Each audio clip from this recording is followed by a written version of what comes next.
Africa had seen powerful businessmen before, but no one had built an empire quite like Mr. Karim Balewa. From the glass towers of Lagos to satellite offices stretching across Nairobi, Accra, and Johannesburg, his name carried weight in every boardroom that mattered. His telecom networks connected millions. His fintech platforms powered small businesses in cities and villages alike. His real estate projects reshaped skylines that once seemed frozen in time. But what made Karim different was not just the scale of his success, it was the discipline behind it. He had started with almost nothing: a small office, 2 borrowed computers, a stubborn belief that Africa didn't need foreign saviors, it needed local visionaries. Decades later, standing at the top floor of his headquarters, looking out over a glowing city at night, he often remembered those early days: the silence, the risk, the hunger. Now, his company was valued in billions, and global investors waited months just to secure a meeting with him. Yet, behind the polished marble floors and the confident press interviews, Karim carried a private concern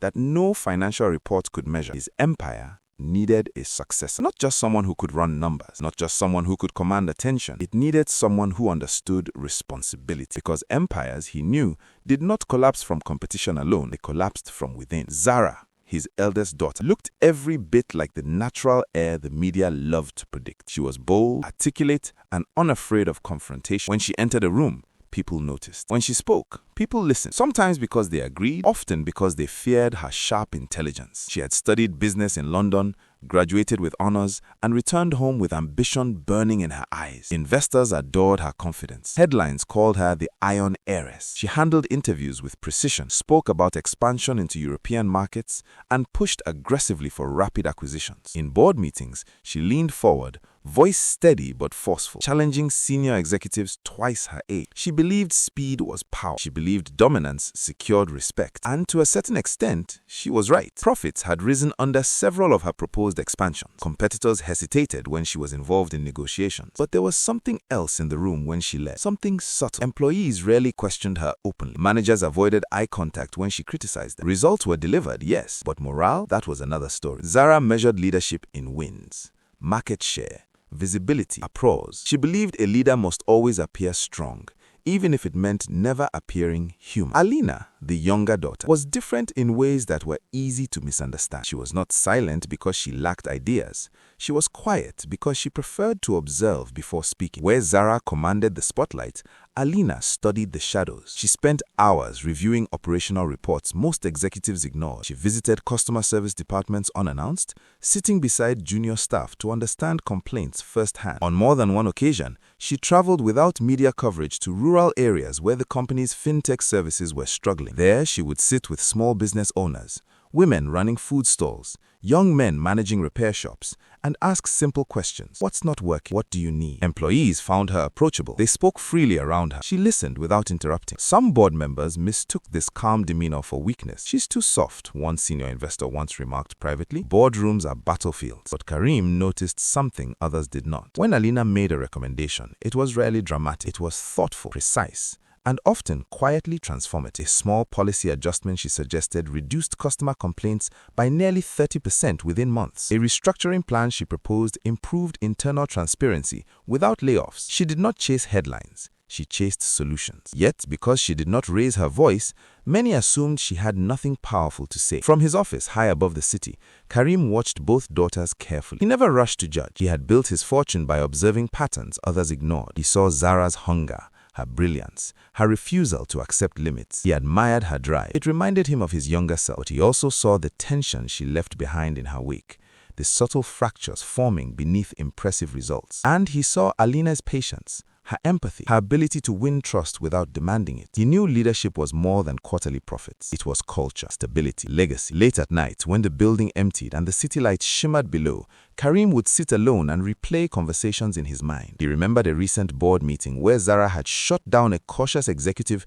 with cutting efficiency. The room had gone silent afterward, not inspired, but intimidated. He also remembered a different scene. Alina sitting with a group of junior analysts, thanking them for staying late during a system update, asking about their career goals, and promising mentorship. The following week, productivity in that department quietly improved. These were small signals, easy to overlook if one only measured numbers. But Karim had learned something through decades of building from scratch. Empires survive not because of force, but because of trust. And trust cannot be commanded, it must be earned. The question that now haunted him was simple, yet heavy. When the time came to choose the next managing director, would the world understand his decision, or would it mistake volume for vision? The empire stood tall, gleaming under the African sun, but beneath its polished exterior, a choice was approaching that would test not just strategy, but character. The empire stood tall, gleaming under the African sun, but beneath its polished exterior, a choice was approaching that would test not just strategy, but character. For weeks, anticipation hung in the air like a coming storm. Shareholders whispered, financial analysts speculated on television panels, business blogs published predictions,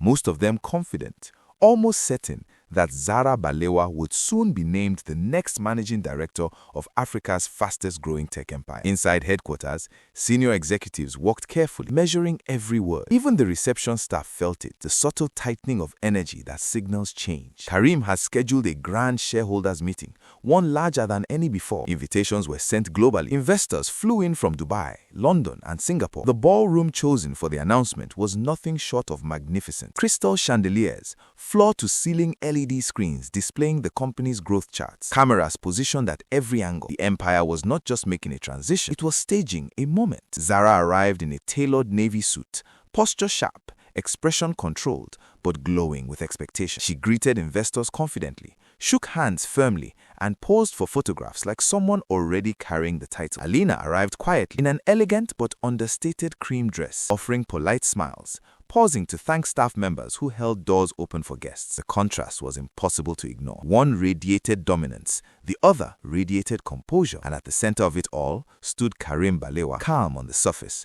but carrying the weight of a decision that would echo far beyond that room. When the meeting officially began, applause rolled across the hall like thunder. Karim stepped onto the stage slowly, adjusting his cufflinks, scanning the audience with steady eyes. The screens behind him displayed milestones, record-breaking revenues, expansion into new markets, partnerships with global institutions. His voice, deep and controlled, filled the room. He spoke of resilience, of how the company had survived recessions, regulatory battles, and aggressive competitors. He spoke of the early days when success felt distant and every payroll cycle was a risk. The audience leaned forward, captivated. Then his tone shifted, subtle but unmistakable. Every great institution, he said, pausing deliberately, must prepare for continuity. Leadership is not about position, it is about responsibility. Cameras zoomed closer. Zara's jaw tightened almost imperceptibly, though her smile remained intact. Alina folded her hands in her lap, her breathing steady. Karim continued, emphasizing values over visibility, long-term culture over short-term applause. Some investors exchanged glances.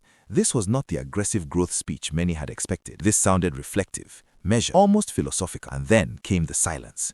That sharp, suspended moment when everyone in the room understood that the announcement was seconds away. The next managing director of this company, Karim began, his voice unwavering, will be Alina Balewa. For a heartbeat, the world seemed to stop. Applause did not erupt immediately. Instead, there was a vacuum, a stunned quiet so heavy it felt physical. Cameras flashed anyway, instinctively capturing the shock on faces across the hall. Zara's expression froze. Not dramatically, not explosively, just a stillness like glass under pressure. Investors blinked, processing the unexpected shift. A few claps began, polite, hesitant, then gradually grew stronger as social reflex replaced disbelief. Alina remained seated for a brief second, almost as if she had heard correctly. Then she stood gracefully, walking toward the stage with composed steps. Her face revealed neither triumph nor fear, only focus. When Karim extended his hand, she accepted it firmly. The screens behind them now displayed her name in bold letters, Alina Balewa, Managing Director. The title felt both surreal and inevitable. Meanwhile, Zara's mind raced behind her steady gaze. Years of preparation,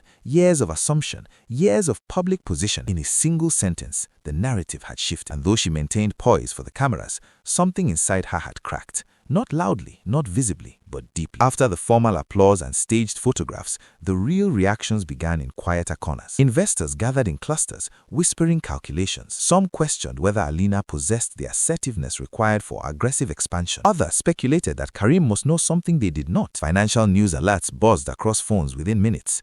Quiet daughter takes over billion-dollar empire. Unexpected succession shocks markets. Social media erupted. Some praised Karim for choosing integrity over showmanship. Others criticized him for gambling on softness in a ruthless industry. Behind the curtains of the ballroom, Zara finally allowed her composure to thin. She approached her father privately, her voice low but sharp. "You blindsided me," she said. eyes searching his for justification. Karim met her gaze calmly. "I chose what the company needs," he replied, "not what the cameras expect." The words were not cruel, but they were final. Zara inhaled slowly, nodding as though accepting the explanation. Yet, beneath that controlled exterior, humiliation burned. She had not just lost a title, she had lost public certainty. In business, perception is power, and tonight, perception had shifted away from her. By the following morning, the ripple effects intensified. Market analysts debated Alina's leadership style. The company's stock fluctuated slightly, not dramatically, but enough to signal uncertainty. Senior executives began to recalibrate alliances, unsure which direction influence would now flow. Alina stepped into her new office that day not with celebration, but with quiet resolve. She knew the applause she had received was fragile. Respect would not be granted automatically. It would need to be earned. Patiently, consistently. Meanwhile, in another part of the city, Zara sat alone in her apartment, overlooking the skyline her family had helped build. Headlines replayed in her mind like accusations. She remembered every board presentation she had led,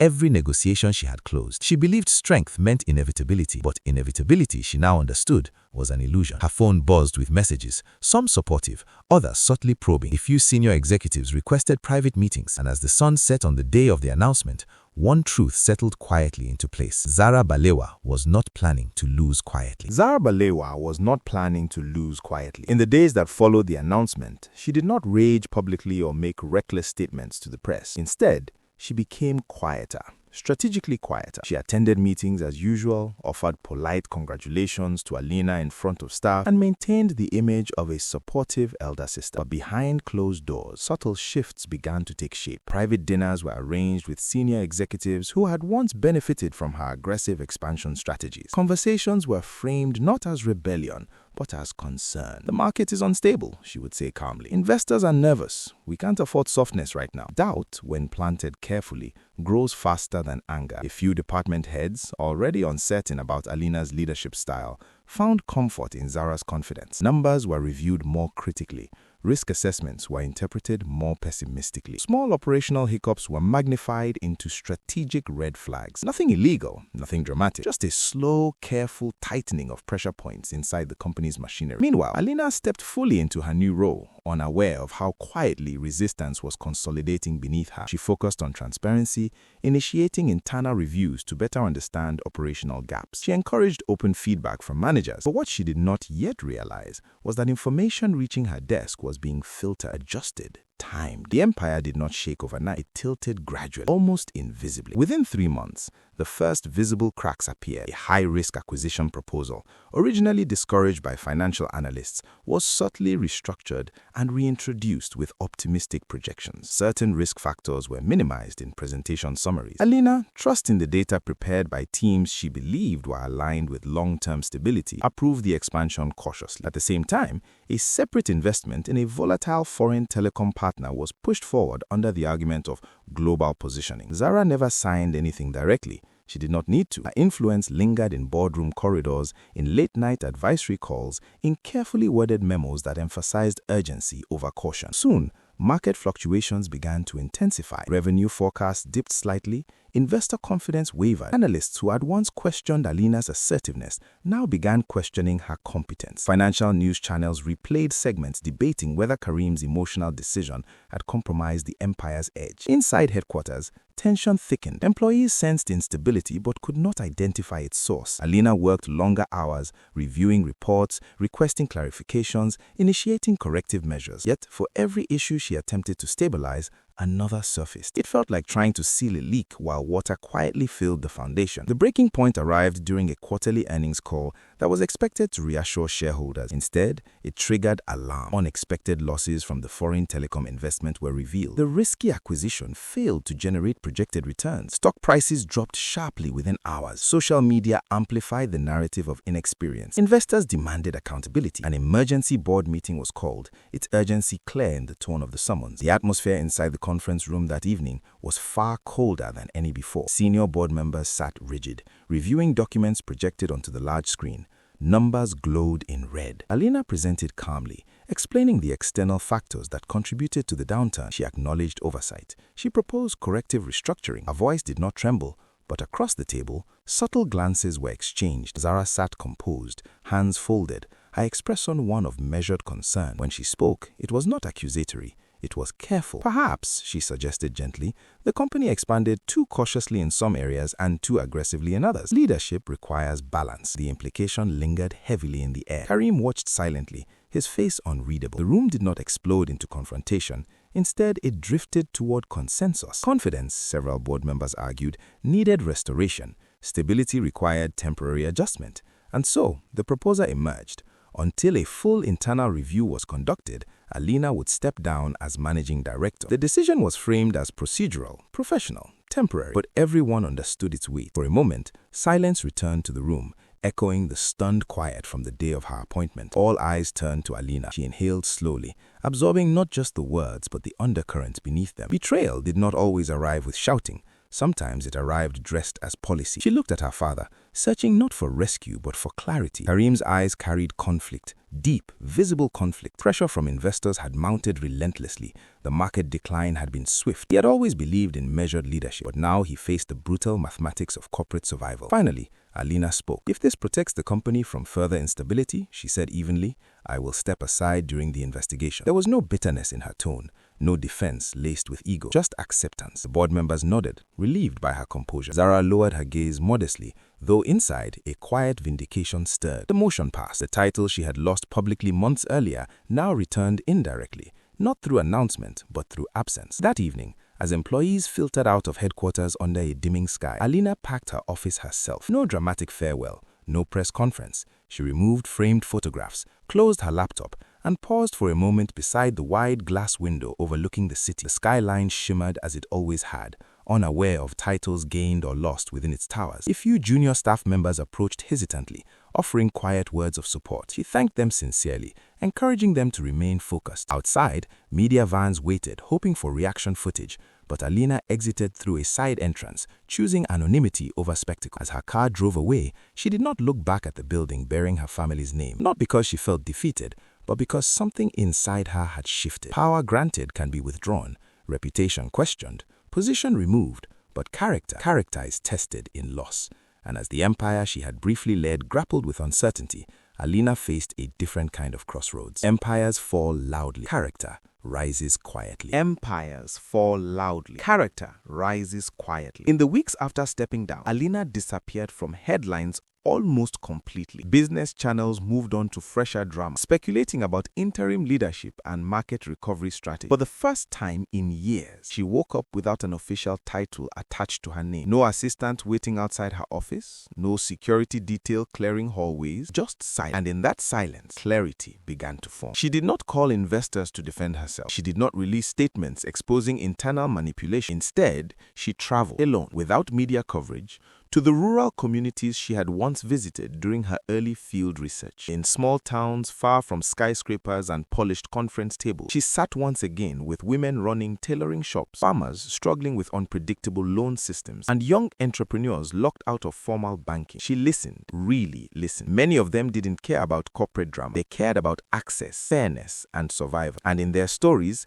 Alina recognized something profound. While billion-dollar empires debated power, millions still lacked basic financial tools. The idea came to her not in a flash of ego, but in a quiet moment under a tin roof during a heavy afternoon rain. What if she built something smaller but stronger? Something rooted in transparency, not expansion headlines. Without using her family name, she registered a modest fintech startup focused on microloans for rural women and underserved entrepreneurs. The office was a rented two-room space with peeling paint and second-hand desks. Her first team consisted of 5 young professionals who believed in impact more than prestige. There were no grand launch events, no press coverage, just long days, handwritten plans, and an unwavering commitment to design a system that would not exploit the vulnerable. The early months were brutally difficult. Without the Balewa empire behind her, doors did not open automatically. Potential partners hesitated, unsure whether her past controversy would follow her. Funding was scarce. On some nights,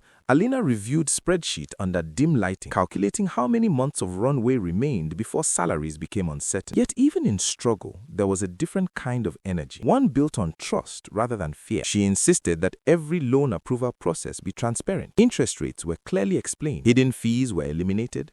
Borrowers were educated before agreements were signed. Instead of sending automated rejection emails, her team called applicants personally to explain improvements they could make. Word spread, not through advertisements, but through gratitude. A woman who received a fair microloan expanded her food stall and recommended the platform to 3 others. A mechanic who accessed transparent financing upgraded his workshop and became an informal ambassador. Slowly, the numbers began to grow. Not explosively, not dramatically, but steady. Meanwhile, back in the corporate capital, the main empire continued to wrestle with internal instability. Under interim leadership heavily influenced by Zara, aggressive restructuring measures were implemented. Costs were cut. Departments were merged. Public messaging emphasized strength. Yet inside the company, morale thinned further. Senior talent quietly updated resumes. Trust eroded in corridors where once there had been cautious respect. Financial recovery proved slower than promised. Investors began asking sharper questions. And somewhere in between boardroom tension and declining staff loyalty, whispers resurfaced about the circumstances surrounding Alina's removal. An internal audit, originally initiated to restore investor confidence,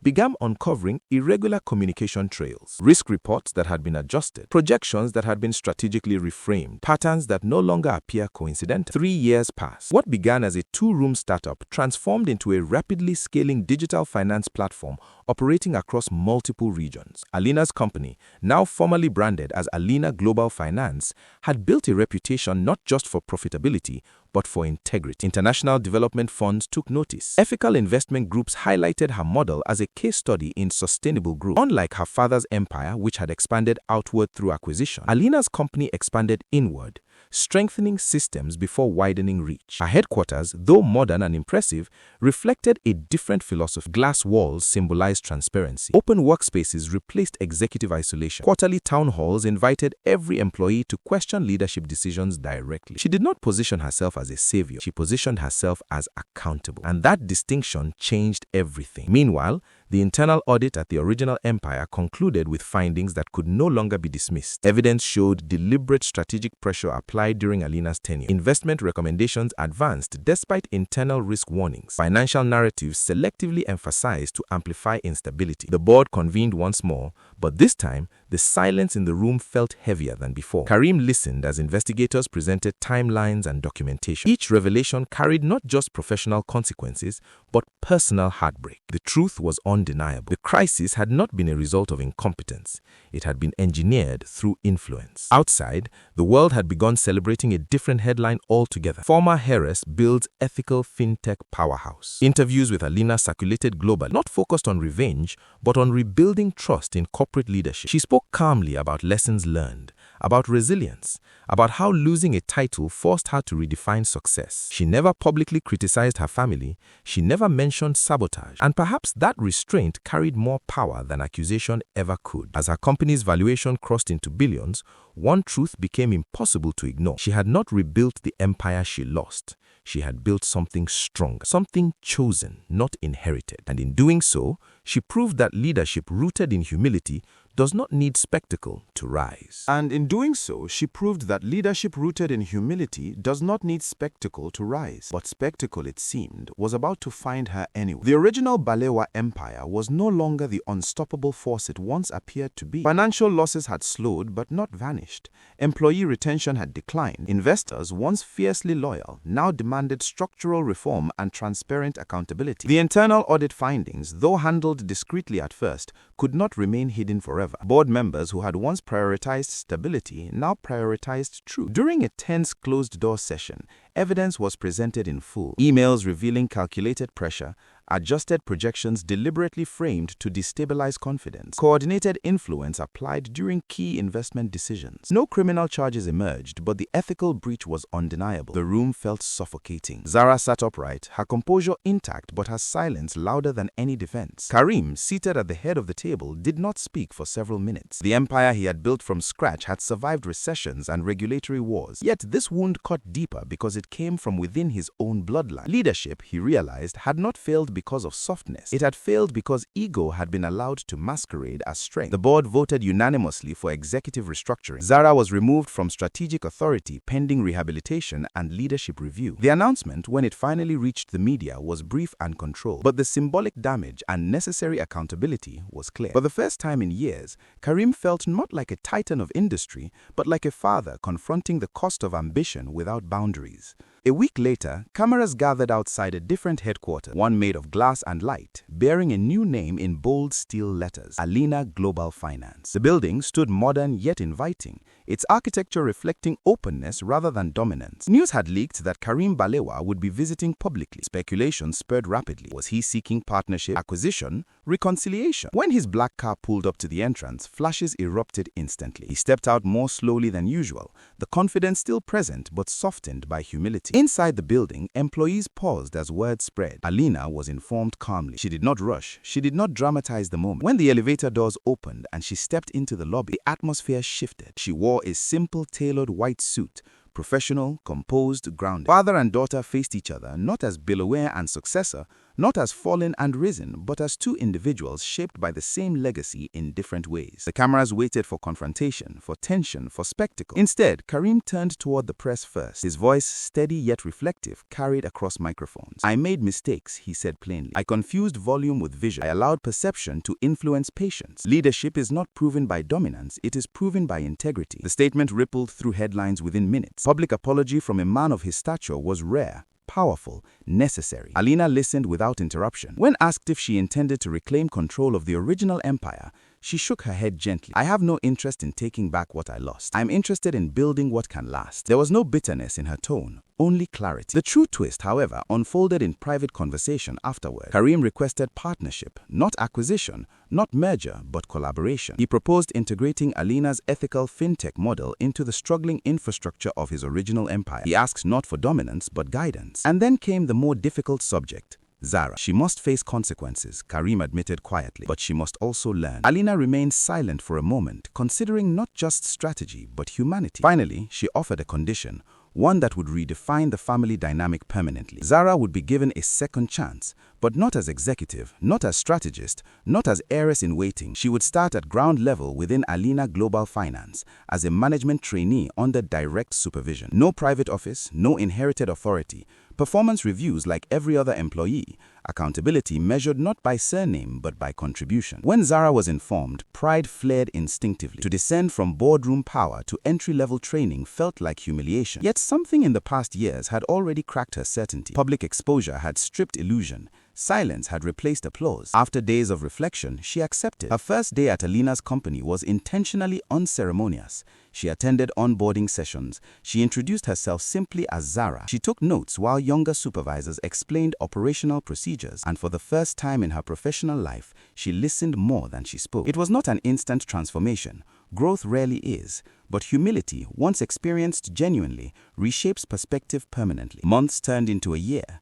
The partnership between the two companies stabilized investor confidence across both entities. Ethical reforms were implemented at the original empire under a newly structured leadership council. Employee morale gradually improved. Transparency reports were published quarterly. Meanwhile, Zara worked through rotations in compliance, customer service, and risk analysis. She encountered real borrowers, real employees, real consequences of corporate decisions. The experience humbled her in ways no boardroom loss ever could. Slowly, the sharpness that once intimidated colleagues softened into discipline. She began contributing thoughtful suggestions, not aggressive expansions, but balanced strategies. Alina observed quietly, offering guidance without favoritism. Karim, watching from a distance, understood something that had taken decades to fully grasp. Legacy is not secured by control, but by character. In time, the media reframed the narrative entirely, not as a tale of rivalry, but one of accountability and renewal. The viral clip of Karim's public apology continued circulating online, often paired with a simple caption: "Leadership is values under pressure." And perhaps that was the final truth of it all. Titles can be inherited,